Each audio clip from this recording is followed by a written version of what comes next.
नमस्कार। आज का हमारा मेडिकल टर्म है फैंकनी एनीमिया।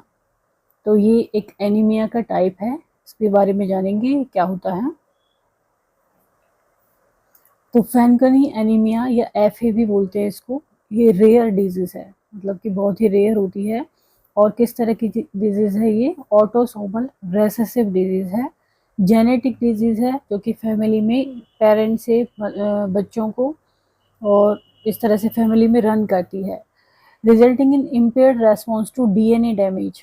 जो डीएनए डैमेज होता है सेल में, उसको उसका मतलब कि एक तरह से रिपेयर जो होता है डीएनए का, वो सेल रिपेयर होती है, उसमें ये बाधा हो जाता है।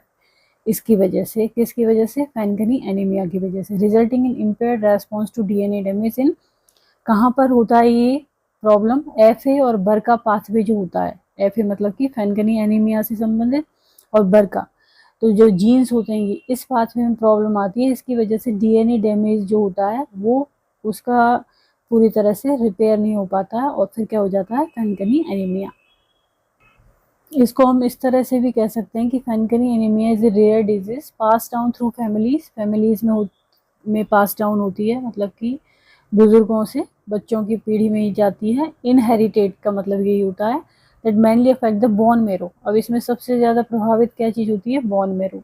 It result in decrease production of all type of blood cells. तो बोन मेरो में जो स्टेम सेल होती है, वहाँ पर प्रोडक्शन होता है जो ब्लड के कंटेंट होते हैं, जैसे कि red blood cell, WBC, platelet. तो ये सब क्या हो जाते हैं? कम हो जाते हैं।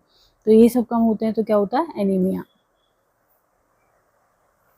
फैंकनी anaemia due to abnormal gene की वजह से होता है, जो कि सेल को डैमेज कर देता है, और इसके डैमेज डीएनए को रिपेयर करने में ये प्रॉब्लम क्रिएट करता है, रिपेयर नहीं हो पाता। To inherit Fanconi anaemia. Fanconi anaemia एक पीढ़ी से दूसरी पीढ़ी में यदि जाए तो ये person must get 1 copy of abnormal gene from each parent.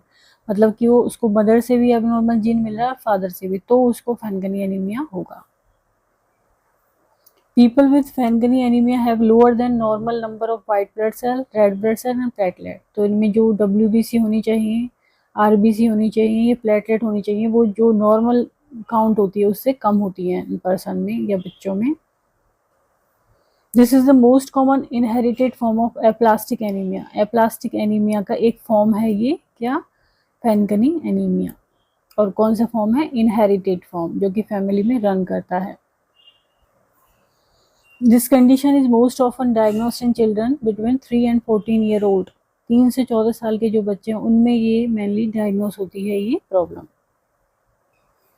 तो आज हमने जाना फैंकनी एनीमिया के बारे में। यदि वीडियो आपको पसंद आता है तो इसको लाइक करें, चैनल को सब्सक्राइब करें, कमेंट करें और शेयर करें। Thank you.